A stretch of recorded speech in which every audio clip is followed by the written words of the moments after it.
Well, Andrew, even though we have those very thick layers, within them we have these smaller layers. It's kind of like what I saw at Mount St. Helens. What's going on with those? Well, that's a good case in point. At Mount St. Helens, we had over a 20-foot layer deposited in just a couple of hours, but the sediment flow, within it, the grains sorted out into these laminated layers that were different grain sizes. Huh.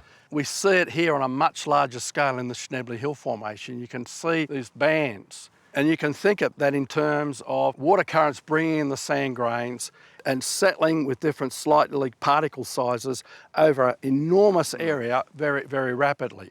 There wouldn't have been a lot of time passed between the next surge to bring in the next lot of material. Back in 1980, there was a hurricane called Hurricane Andrew on the east coast of the United States, and it deposited a sand layer 6 inches thick. Now, within a few years, when the geologists went back to examine this layer, the layer had been obliterated. Why? Because within weeks and months, critters start burrowing into it. We call it bioturbation. They start turning it over.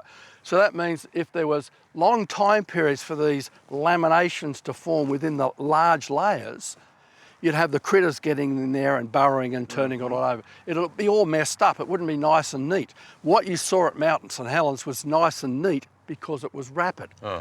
In one afternoon, in 3 hours, whoosh, all this material, this one layer, 20 foot thick, was deposited, and within it were all these bands, and that's exactly what you're seeing here.